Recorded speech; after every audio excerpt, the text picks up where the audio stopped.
Hello and welcome to tonight's class. We are going to talk about tonight the limitations of the intellect versus heart-centeredness. Limitations of the intellect. And before we dive into that, let's have a little bit of a refresher and understanding of what is actually happening in the world right now in our lifetime. We are going through global transformation for all of humanity to raise the consciousness level of humanity. That the lowest level that we need to function in needs to be a lot higher than it is now, especially a lot higher than it has been for centuries. So we are moving through a global level of humankind awakening. And that means we are ascending, we are evolving, we are elevating.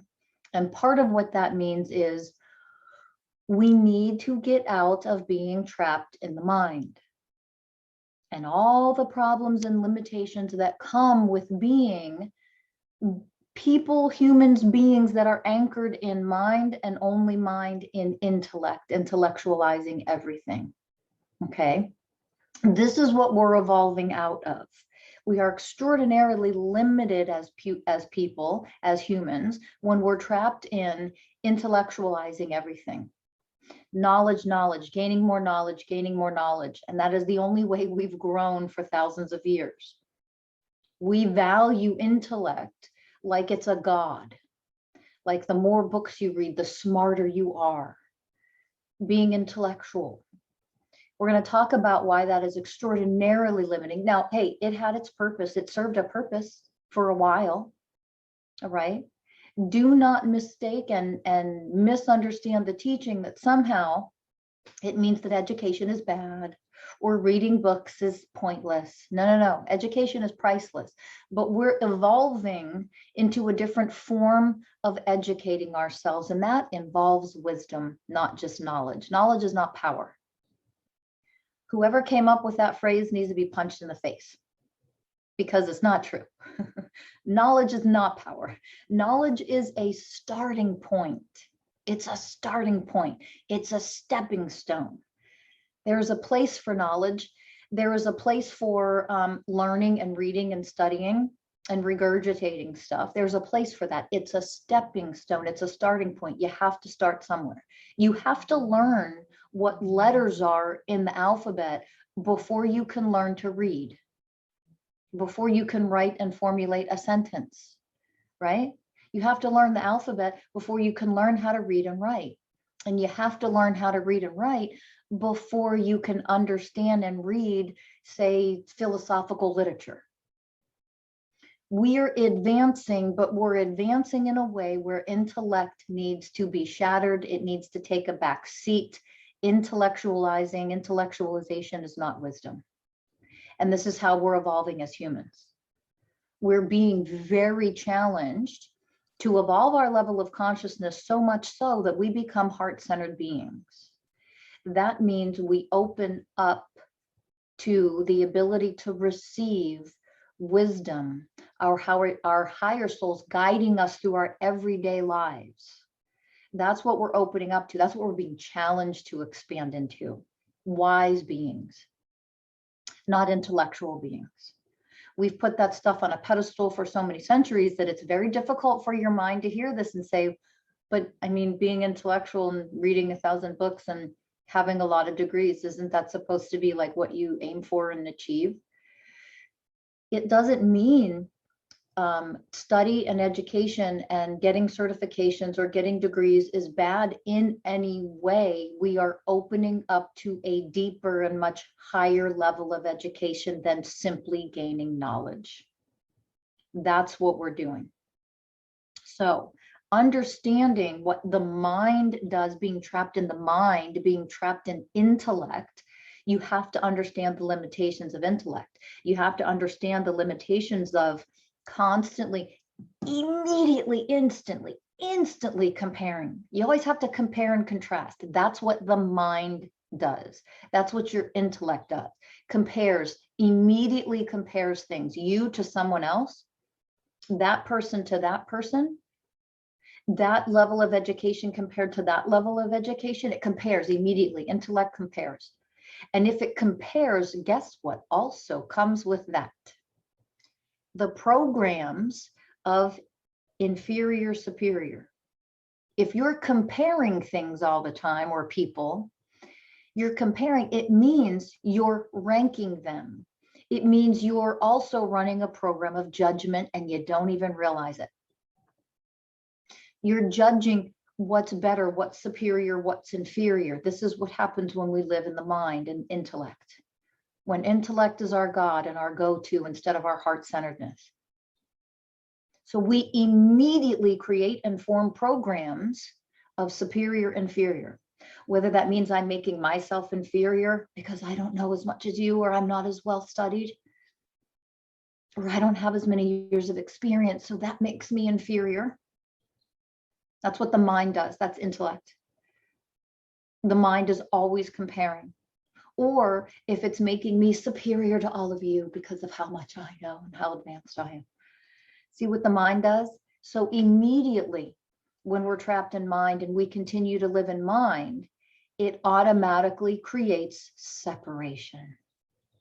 There's no such thing as oneness when we're functioning from the level of intellect to level of mind. It immediately creates separation, separation, separation. We do nothing but live in programs of separation when we live in the mind. Because one of us has to be better in some way than the other. One of us has to be superior or inferior. I have to constantly compare. That's what the mind does. The heart never does that. The heart observes. The heart includes, the heart embraces, the heart welcomes. Heart-centeredness means welcoming.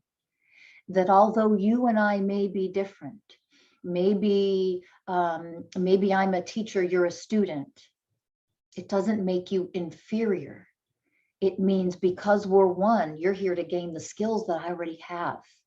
Now that the mind struggles with that, but doesn't that make you better? But doesn't that make you superior? You see how unconscious we are? This is what it means to function at a low level of consciousness.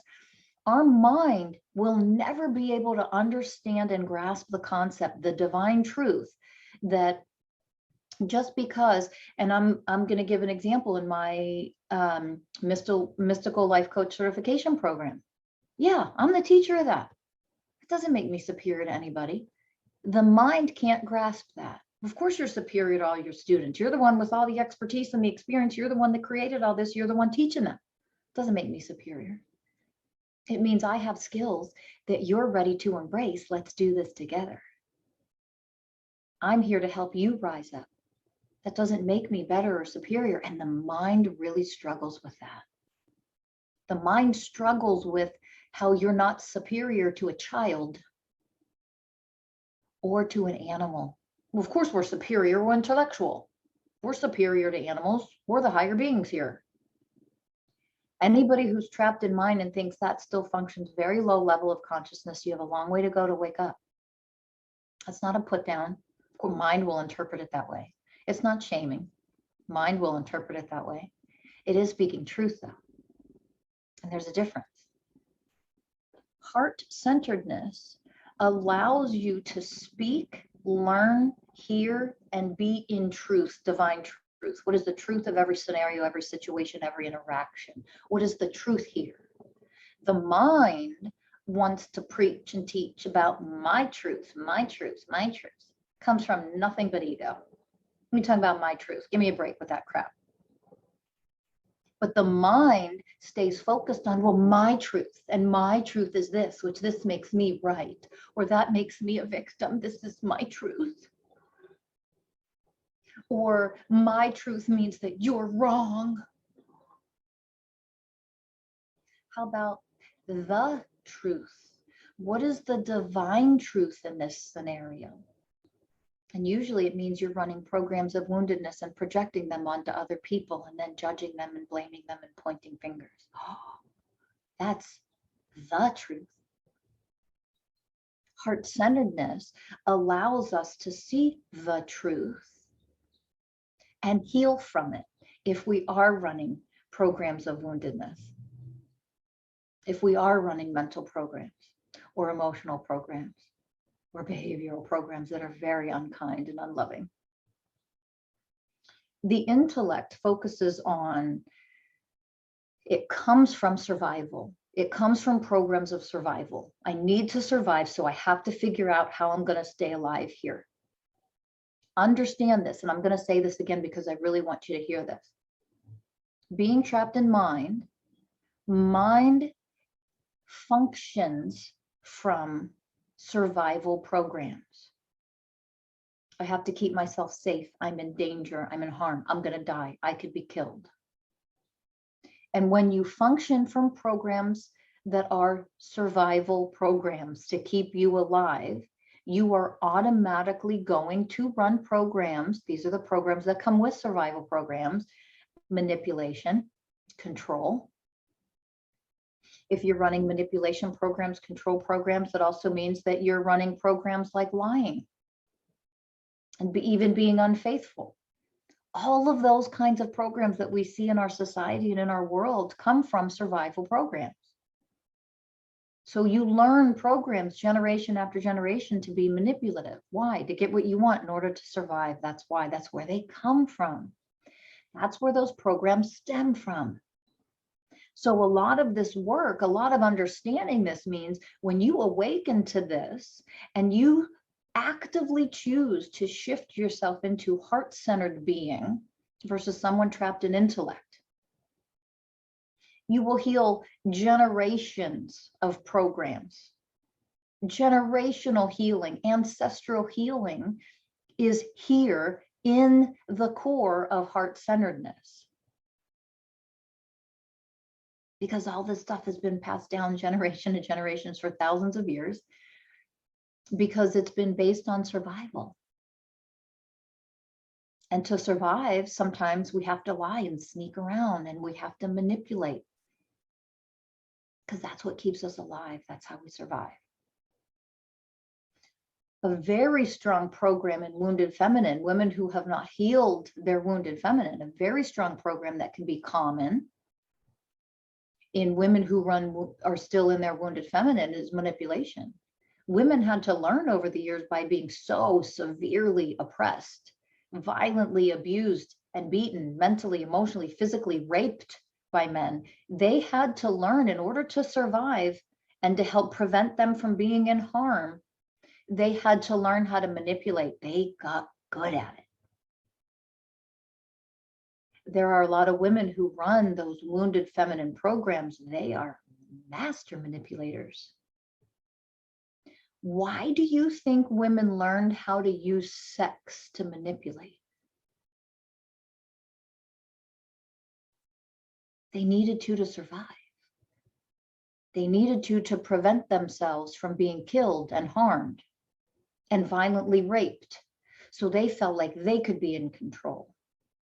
And that stuff just gets passed down generation to generation to generation, and then people still run it. Why do they still run this crap? Because they haven't healed yet.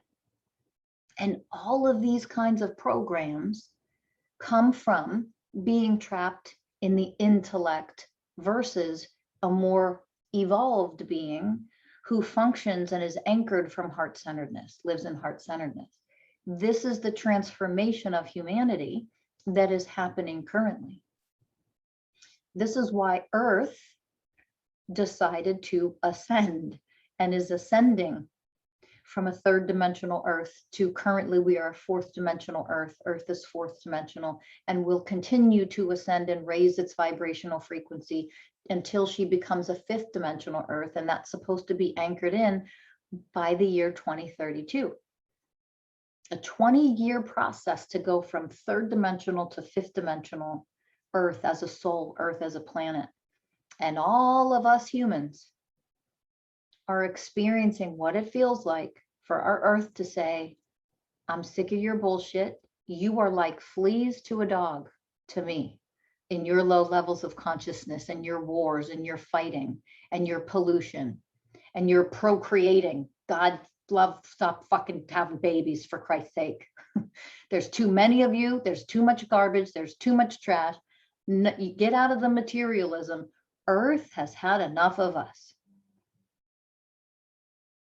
And in order to shake us off and get rid of the fleas, she decided to ascend to a higher vibrational frequency.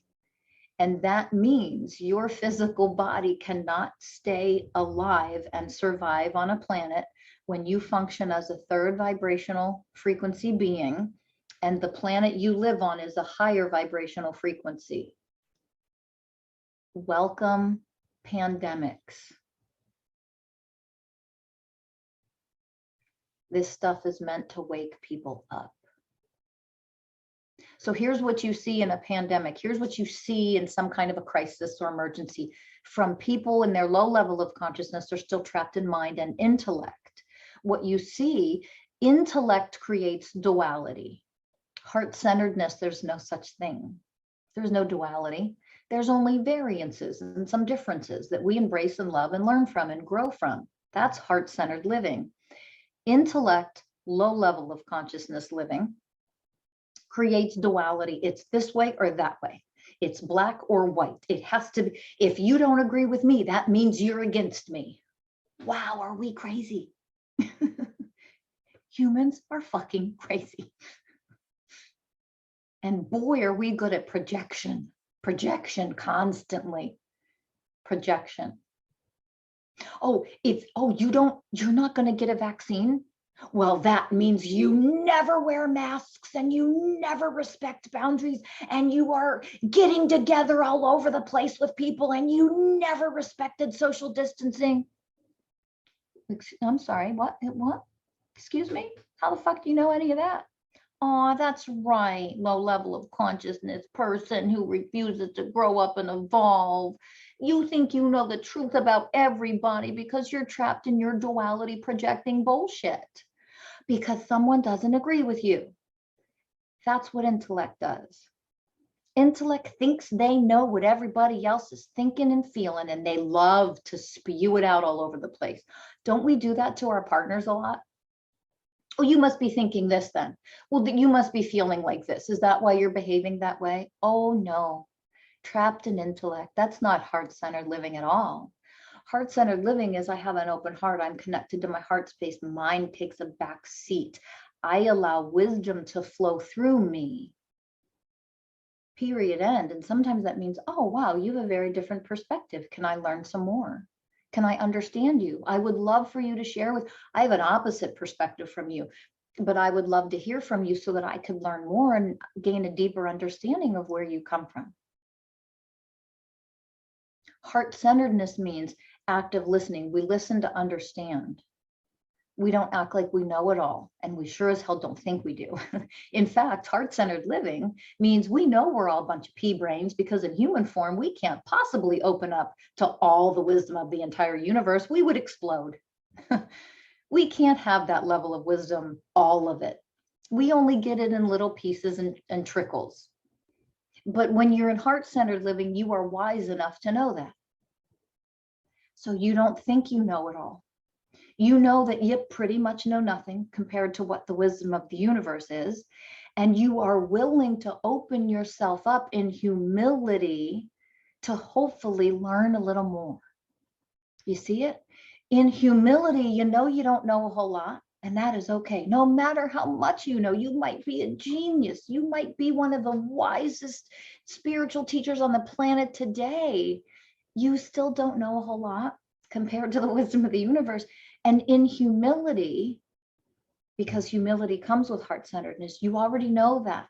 So you share your wisdom and you also ask in humility for whatever lessons and challenges you need in order to get even wiser, to become even wiser. That's heart-centeredness compared to intellect. Intellect will come across sometimes as, it'll manifest as somebody who says, oh, look at the 10,000 books I read. And I'm going to quote 9,700 people every single time I talk, and this author and that teacher and that genius and that, here's a quote, here's a quote, here's a quote. Did you know this person? Did you read that person? Did you read these 37 books? Do you know how smart I am? That's intellect, thinking that you're getting anywhere in life by gaining knowledge and being intelligent. Where the hell's it got you? Well, it's gotten me a lot of money and a lot of success. But you're on your third divorce. You can't function in a healthy relationship only coming from intellect, because you tend to treat your partner like an employee when you come from intellect. You don't come from equality when you're trapped in mind, and you come from intellect. Remember what I said earlier. Think about this. The mind, intellect, immediately compares everything, me to you, you to them, this to that. Compare, compare, compare. It's always a compare, contrast with things when it comes to the mind, the intellect. This is our lower level of consciousness when we're trapped in mind. So if we're comparing, which means, remember what I said earlier, what automatically comes with that: judgment, programs of superior, inferior. And if that is what comes with being in the mind, is it even possible to function in equality with others? It's not even possible to have equality.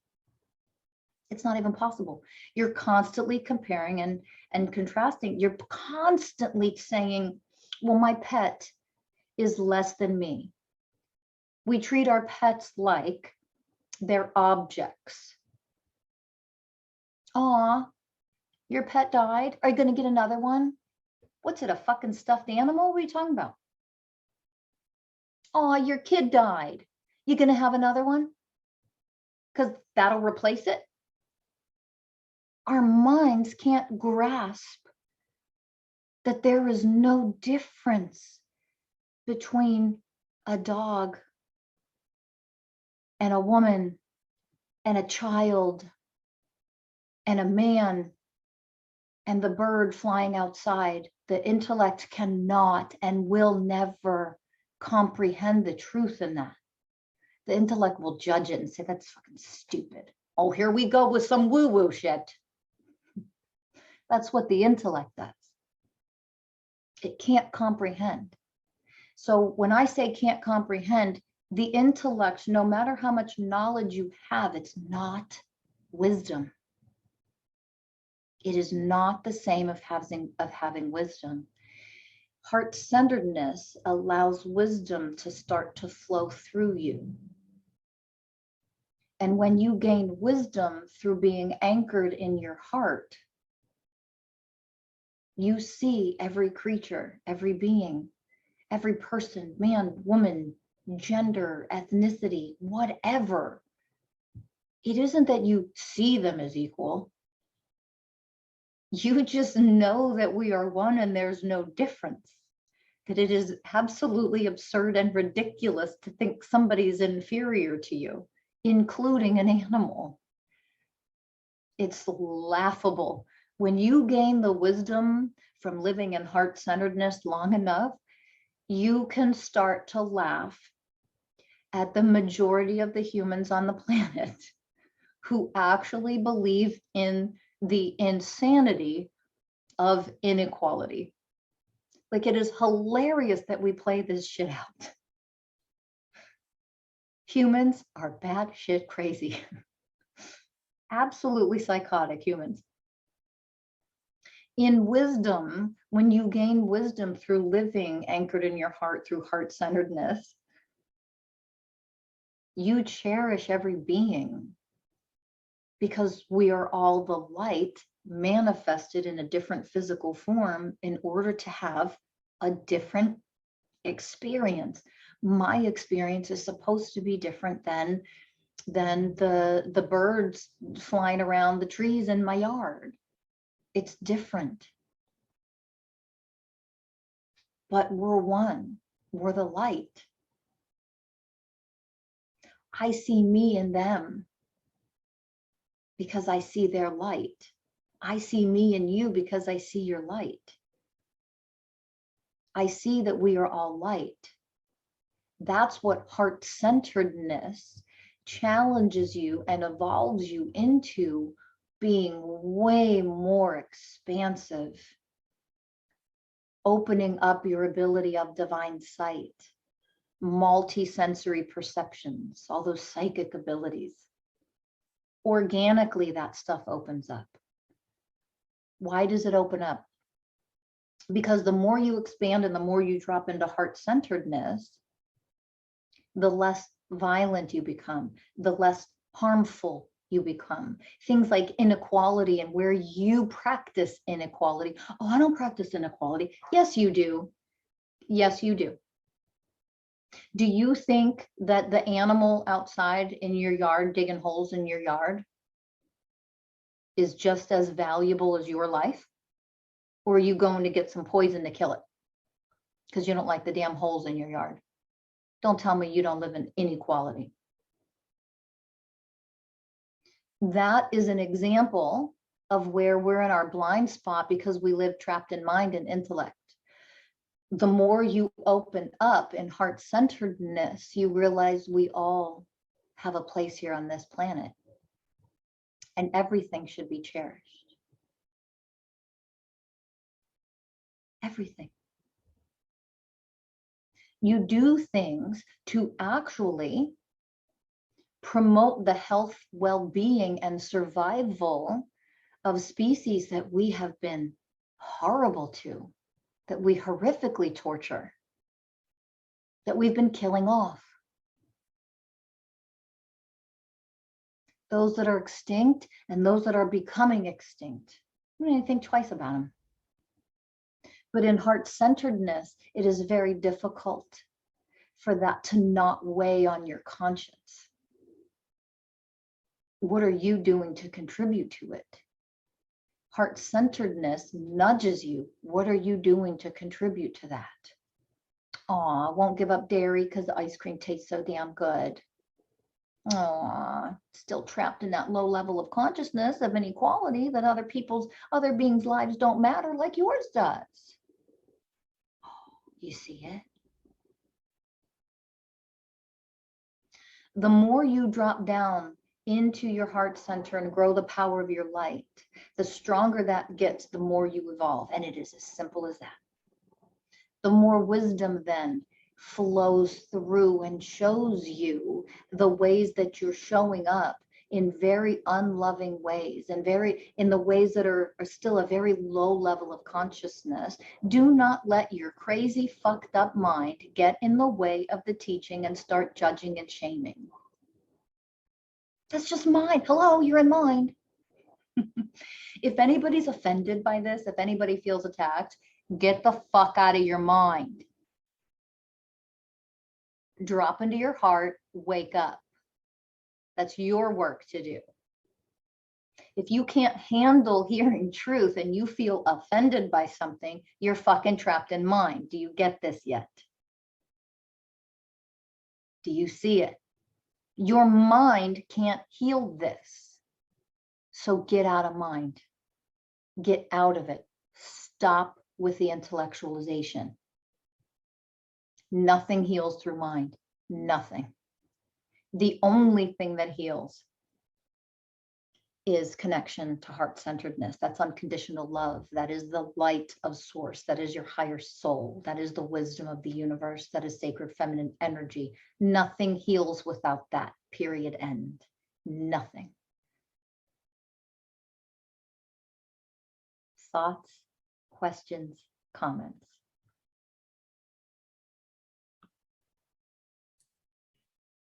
I have a comment and a question. So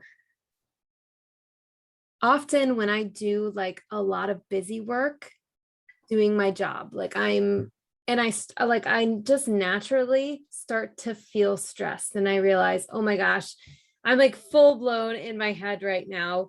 And I'm not remotely in my heart, but like, how do you stop from when you're doing something that's very like intellectual, like your job, if your job is, I do busy work, right? And so I find myself getting stressed. And then second, are ants included in the whole I cherish every being on this planet. I feel equal, but I hate ants. I'm an ant murderer. I'm sorry. Those are my two questions. Oh, let's tackle that one first because that's easy. Okay. So the easy answer to that is yes, every being, all beings. That's the easy answer. It doesn't mean that it is okay to have an ant infestation in your house. So it doesn't mean that you just let rats and ants and insects overtake your house. What it means is, number one, we're more awakened to what kinds of things are we doing to remove those from our house. That we're not using the glued sticky traps of torture to torture and have a rat or a mouse or something have this torturous, agonizing, slow death. You know, there are humane ways to remove, even though it can be very challenging to find them. Why? Because of how we've lived forever. That's the challenge for us right now. The second thing, can you have things that are non-toxic? Because if you can use them, that's what we want to try to do. The third thing is, I always tell the souls of the insects and the spiders, oh my God, I swear to God, it's like we live on nothing but spiders. And I mean the biggest, scariest, craziest, like, holy fuck, what the fuck is that thing? Is gonna eat me alive. Oh my God, what is that? And you're looking up, Googling, what the fuck is that thing? Taking a picture to see what this thing is and how bad it's gonna kill you when it bites you. We get the most horrific things here. I've never experienced anything like it. And I used to live on a mountain in the middle of nowhere. I don't know where we moved to. But even those things, it's like, oh my God, that's the size of my hand. I'm not that afraid of tarantulas. I used to live around tarantulas. They're creepy. They, but they're very nice. They're docile. It's no big deal. These things that are in my house now. So here's the deal. One of the things that I do with insects and these black widows, we get some really crazy, dangerous ones too, by the way. They're dangerous. So, a lot of spiders and things, I will try I cannot handle spiders. But I'm like, come on, little guy, come on, can you get in this thing that I don't ever have to touch? And I'll take you outside. But we have crazy spiders everywhere here. I literally meditate and tell the souls of the spiders and all the bugs and insects that try to come in here, listen, I don't want to kill any of you, but if you come inside of my house, it's fair game. It really is. We would have infestation galore if we didn't handle all the insects and where we live. So here's the deal. If you can get a spider and safely put it outside, you do it. Are you going to risk getting bitten by something that can really harm you by doing that when it's inside of your house? No. That's where it gets the gray area. But here's the beauty about heart-centeredness. We understand that for the most part, we live in gray. It isn't the black or white. We live in the gray area. Almost everything is the gray area. So ant infestations, oh my gosh, I've had them. I never realized how bad they could be until I moved to San Diego. My house is built on an anthill. That's really fun. Yeah, you just send light to their souls, and honestly, you tell them, you come in my house, you're dead. This is a place that's dangerous for you. And you do what you have to do. And I want everybody listening to this, because I love this question. I actually love that you brought this up. I want everybody listening to understand the difference between that and refusing to, reduce your diet, take something out of your diet that is nothing but agonizing, horrific, violent fucking torture for the animal. That's the difference. That's what I want you to see in this teaching. When you hear these teachings, I want you to see the difference, to not lump it intellectually in our low level of consciousness. We lump it all the same. Well, you kill an ant, you kill a cow.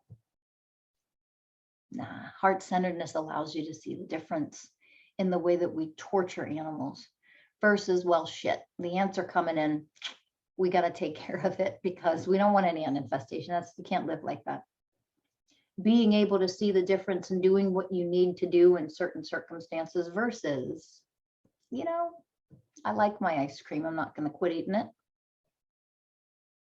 I am going to completely disassociate from the fact that we torture. I'm paying for torture. Well, if you're willing to do that, go to one of the farms and spend a day and watch and see if you can do what they do to those animals. Because if you can't handle that, or you can't even watch the videos of it, oh, how weak are you? You can't handle what's happening. You can't handle watching it, but you're going to pay for it to happen. This is what we're supposed to wake up to. This is heart-centeredness. This is heart-centered living. How am I harming this planet and all the beings on it? I'm not. Yes, you are. We all are, because this is what we were born into. We all do harm. Are you willing to wake up enough so you stop? That's what makes you different. Somebody who chooses awakening versus somebody who chooses harm. That's the difference. When we are in busy work, the first question that Julie asked was about, she starts to feel really stressed. She's doing a lot of intellectual work, a lot of busy work. She's really in her mind, using her mind for her job. This is a great question. I love that you asked this, because a lot of people experience this. This is because we haven't yet made the full transformation, the full completed ascension into heart-centeredness yet. That's the first thing I want you all to hear and understand.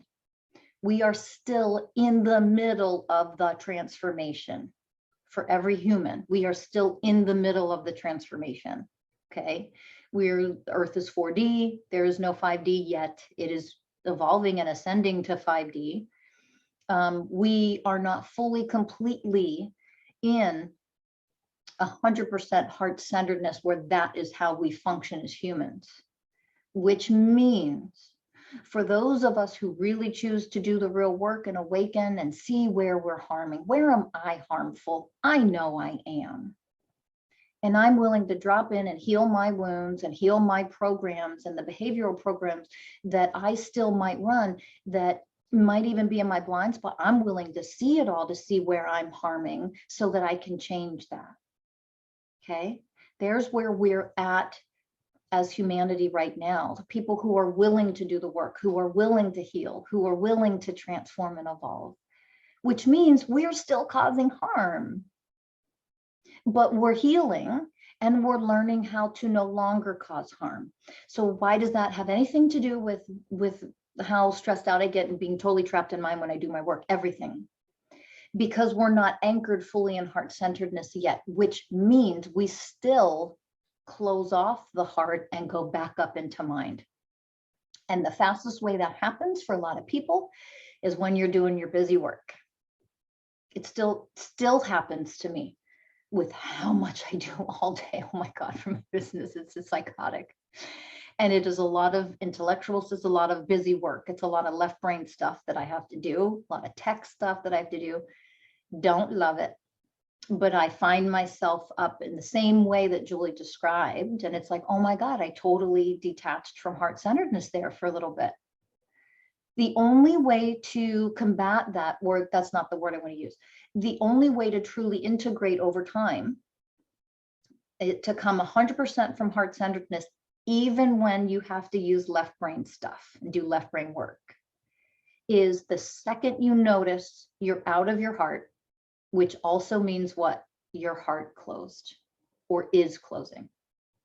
The second you have that awareness, acute level of self-awareness is where we want to get to. Self-awareness is always step one. Oh my gosh, I'm getting totally stressed out. I'm out of my heart. I'm stressed with all this damn work I have to do. I need to stop for a minute, and I need to breathe, and I need to connect to my heart chakra, and I need to grow my light, and I need to stay in this for a minute or 2 or 3, not 20. You have time for that. But if you're truly authentically connected and you're breathing and you're feeling the power of your light reconnect and strengthen, you will continue your heart, your intellectual work, your left brain work, but heart-centeredness will flow through you and it'll feel different. It is a practice that you'll have to do 20 times a day, maybe. And it's one of those things I always take. What does it take to authentically awaken and to authentically heal yourself? Willingness and devotion. This is one of those practices. It takes willingness and devotion to reconnect to heart, and then reconnect to heart and grow your light, and then reconnect to heart and grow your light. And the more you do that, you will not completely go up into mind where you're disconnected from heart. At some point, you'll stay connected, and then your work will flow differently. Thoughts or questions about that, or comments about that? Okay.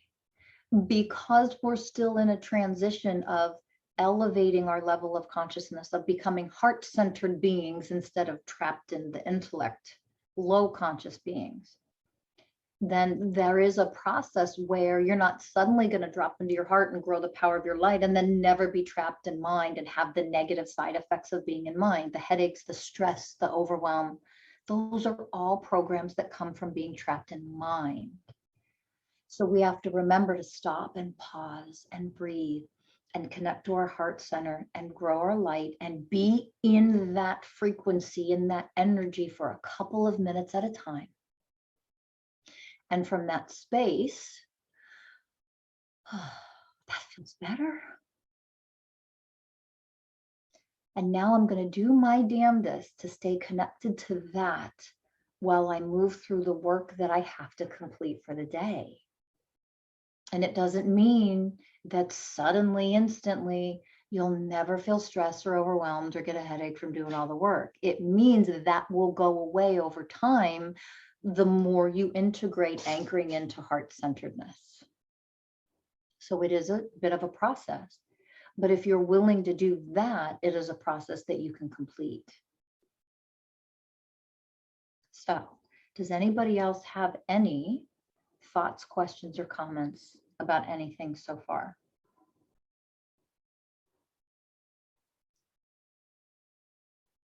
Okay, so in the last bit of this, I want to review a couple things, and I want to emphasize a couple things. The limitations of the intellect, that includes constantly creating contradictions, constantly creating battles and fighting, constantly making other people wrong without realizing you're the one in your closed-mindedness.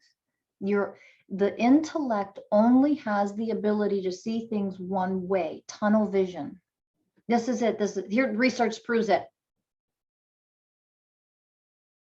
And then you have somebody on the other side creating duality in their ignorance, just like you are. What research proves this? Oh my God, what do we do then? What do we do when we're trapped in mind? We say, well, yours is bullshit and mine's real. Mine's right. And both sides say that. And neither side realizes we're all fucking crazy. How is that not an epiphany? How do you not have two opposing sides that both have research to prove what they're talking about, and we still can't see right in front of our goddamn faces how batshit fucking crazy we all are, that we're all fucking psychotic, that we need to evolve out of mind and intellect and drop into heart-centeredness so we can invite wisdom in. Because that's what heart-centeredness offers. That sometimes this is true and sometimes this is true. Oh my goodness, they can both be true? Yeah. The intellect will never, ever be able to understand or comprehend that. The more heart-centered you become, it's like, duh. I don't know. How can you not see all this? How can you not see how crazy you are and how crazy you are, and how fighting each other is creating more of the same shit that everybody claims not to want? In heart-centeredness, you see all the crazy and you take a breath and you choose to stay out of the crazy. And then you offer your love and wisdom to the best of your ability and hope that that's going to help transform all the crazy. And you do it without judgment, but you do it with power. Thoughts, questions, or comments? Okay, so lastly, what I want to offer to you is Miracles don't happen from mind. They don't happen from intellect. Healing does not happen from mind, does not happen from intellect. You don't need to pray for miracles. Oh, that comes from mind. Miracles are not created from mind. They're not created from intellect. They're not created from knowledge. That's not where miracles come from. Healing, severe pain because you're holding on to anger and nothing will heal your pain, but then you do the real work and you become more heart-centered. And all of a sudden, all that anger, all the programs, all the wounds start processing and you no longer have any pain. That's the miracle that you have the power to create when you drop and you become more and more heart-centered.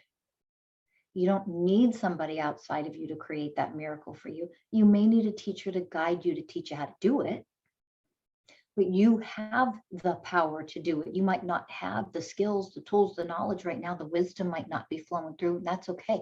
We're one. That's why we're a team. That's why we're a community. We give the other ones what I lack and what I'm not good at. Your genius is going to enhance and help me, and vice versa. You see it? It's not about being better than anybody. It's not about being superior. There's no such thing. It doesn't even exist in the truth. In divine truth, none of that exists. We create it and live it out. But that's my truth, man. Get out of your low level of fucking consciousness and experience equality then. What do you want from me? Do the work. Right? So the more heart-centered you become, all of this stuff opens up naturally. So the biggest mistake a lot of people make when they hear things and they learn things, or they start this kind of work and going this deep, the biggest mistake a lot of people will make is they try to learn it all intellectual. Oh, I get it. Yeah, sounds good. Next. You have to integrate it because it's the only way to energetically open up your heart center and become anchor into heart-centeredness and to actually live from that space. Okay. So the more you do that, the more your physical body, your energetic body evolves, the more your emotional body evolves, the more you heal, the more you expand. Stop asking for, praying for somebody else outside of you to heal you and do the real work and things just heal as a byproduct. Period. End. That's how it works. And the more heart-centered you become, the more you understand that on a deeper level. So I challenge you to drop into your hearts, see, feel, and experience the power of your golden white light and grow and expand that throughout your body, throughout your energy fields, and sit in that for a few minutes every single day, 3 times a day, and see how things start to transform in your life. See how your perspective of things start to evolve, how your judgment of things starts to dissolve, how the self-awareness within you becomes more refined and acute so that you can see where you're still causing harm on the planet or to other people. And living in heart-centeredness means you're willing to see where you cause harm and then do something about it and transform that. Because no longer in heart-centeredness are we going to be beings, humans on this planet that actually allow harm. Harmlessness and gentleness is the new way that is coming in a 5th dimensional planet in the new golden age of harmony. Harmlessness and gentleness is one of the ways of oneness that we're being challenged to evolve into. How can we do that if we don't know we're causing harm? Well, we could have a pandemic to show us how much we fight and battle and create duality and cause harm. Isn't that lovely? We need this kind of thing. We need to move through challenging experiences so we can see how we are actually showing up in the world versus how we like to think we are. Because that's the only way for us to grow when we've been trapped in such a low level of consciousness for so long. So it is always a blessing in disguise. It doesn't mean it isn't challenging and difficult and painful, The challenges you experience in life, yes, painful. Love and nurture yourself through the pain. That's part of what a powerful being does. But it is needed. And until we wake up enough, we will continue to need challenging, painful things to move through so we can wake up to see how I'm still causing harm because it needs to be healed. And no one's going to heal it for you. You need to become the light warrior and do the real work and heal it in yourself. That's what we're all being called to do. Having said that, have fun in your heart space, have fun healing, becoming more powerful in your light. It is always such an honor to share this space with everybody. Thank you for being here. I send all the love and light from the universe to you, and I'll see you next time. Bye for now, everybody.